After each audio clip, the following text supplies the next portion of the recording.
Hello guys, this is what my hair used to look like and this is what it looks like now. There's a whole list of products and practices and DIYs that have transformed my hair, and in this video I am going to be going over all of it. Hello, my name is Audrey if you're new, and I make videos sharing all of my beauty tips, so make sure you subscribe to see more, and also you can follow me on Instagram and TikTok for even more hair care tips. So this video is going to be separated into chapters. Here is the table of contents with timestamps so you can jump around if you want. We're just going to start obviously with chapter 1. And chapter 1 is all about the pre-shampoo treatments that I use on my hair. So there are 2 pre-shampoo treatments that I use on my hair. First, we're going to start with castor oil and argan oil. So I use castor oil and argan oil as a hair mask on my hair before I shampoo and condition. Now, castor oil is something that I've used on my hair for a while and it really helps with hair growth, but argan oil is something that I've only recently started to use on my hair. And I found that while castor oil works best when I apply it to my roots, argan oil is better for my hair shaft just because it really helps to make my hair look shiny, soft, and healthy after I use shampoo and conditioner. So all I do is apply a little bit of castor oil onto my roots. I like to massage the castor oil onto my scalp with a scalp massager. This really helps to spread around the castor oil. As I said, it is really thick, so it can be difficult to spread around. And then I take about 2 tablespoons of argan oil and I spread it out along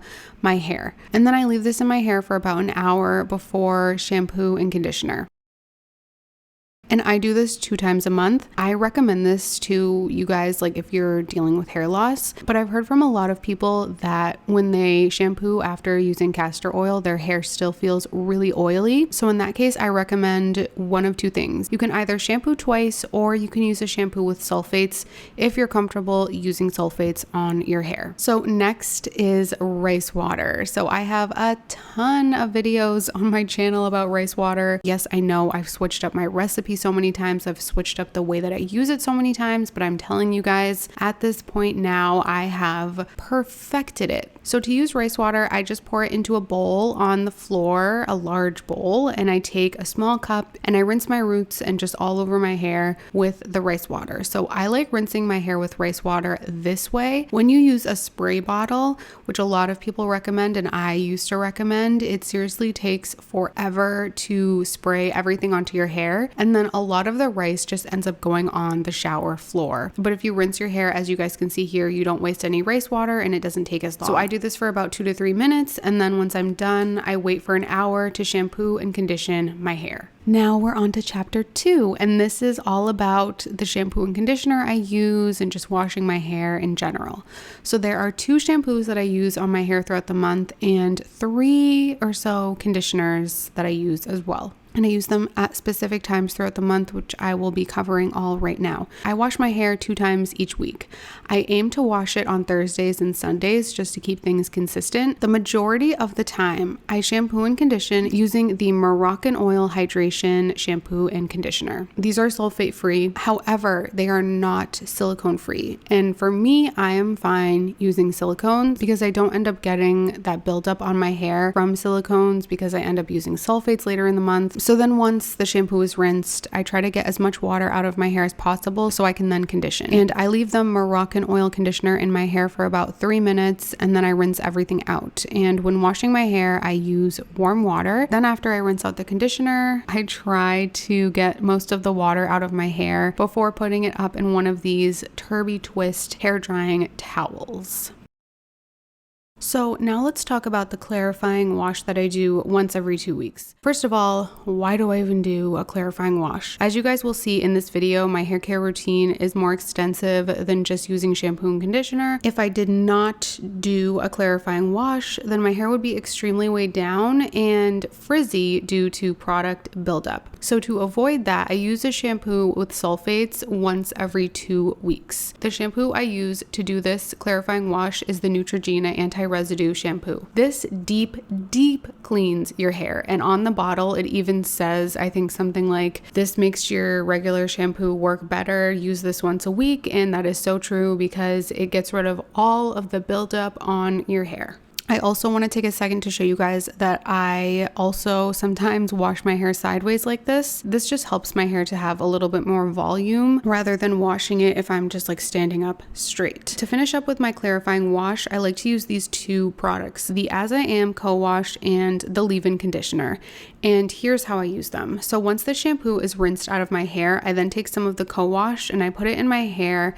I use it just like a regular conditioner. I leave it in my hair for about 3 minutes and then I rinse it out completely. If you look up what a co-wash does, it says that it's like a cleansing conditioner. Back when I did the curly girl method or when I tried it, that's where I discovered this co-wash. But from just using it for almost a year now, I've realized that it just works really well for my hair type as a conditioner. So then once I'm out of the shower and my hair is still wet, but not sopping wet, I apply the leave-in conditioner. I try to make sure to wring out my hair a little bit, not twisting it, but just gently to get most of the moisture out or as much of the moisture out as possible before I apply the leave-in conditioner in my hair, because that way it will penetrate my hair better and just work more effectively. So we are done with chapter 2 and now let's move on to chapter 3, and this is how I style my hair. So I prefer to blow dry my hair as opposed to letting it air dry. Now, something that I recently learned is that air drying can sometimes, and I want to emphasize, sometimes be more damaging than blow drying. It really all depends on your hair type and how you blow dry, but I found that when I blow dry my hair is significantly less damaged than when I let it air dry. If you guys don't know, I do have a baby and he's 6 months now, so if I leave my hair down, he will 100% pull my hair. So I have to have my hair up pretty much all day, and if I were to put my hair up in a bun while it's wet, I will definitely get breakage, so that is not an option for me. So to start out, I spray a heat protectant in my hair. So I use the Moroccan Oil heat protectant. So then I use the Dyson Airwrap to dry my hair. I first like to use the blow dryer setting just to get most of the moisture out of my hair before I go in with the other attachments. I only recently started to use this after I realized that the Revlon brush that I had previously used was damaging my hair because of how close the heat was to my hair shaft as I would dry it. And the thing with the Dyson Airwrap is that there's definitely a learning curve that goes along with it, but I am starting to get the hang of it. It works really well. It is expensive, but you also have to take into consideration the fact that it comes with a bunch of attachments.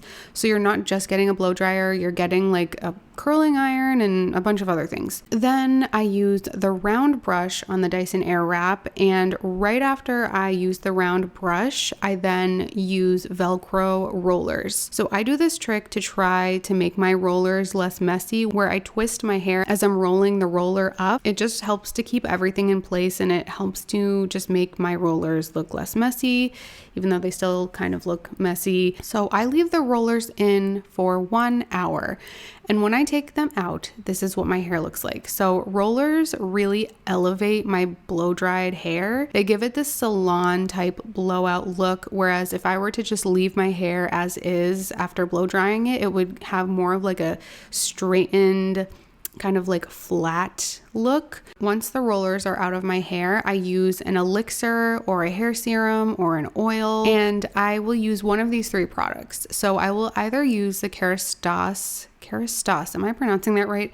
The Kerastase elixir, the Gisou hair oil, or the Moroccan oil treatment. So let's just quickly talk about the Gisou hair oil, because I feel like there's just a lot of hype online about this product. From my experience, it works well, but I just don't think that it's worth nearly $100. The Kerastase elixir, worth the money. The Moroccan oil treatment, worth the money. The Gisou, I just, for my hair type, from my personal experience, it's not worth like nearly $100. And all of these oils or serums just work really well to tame flyaways and frizz, and just to give me that really shiny and healthy looking hair look. So now we are on to chapter 4, and this is how I wear my hair to preserve my blowout, and then also how I just wear my hair to bed on an average night. So the first thing that I want to cover is this way that I kind of discovered online of how to preserve your blowout overnight. And I also just want to emphasize before I show you guys this that I did not invent this. I got this routine from a bunch of different tutorials online after researching how to do this. I think the tutorial will speak for itself. I'm not going to do a voiceover for this part. Just watch and see how I do it.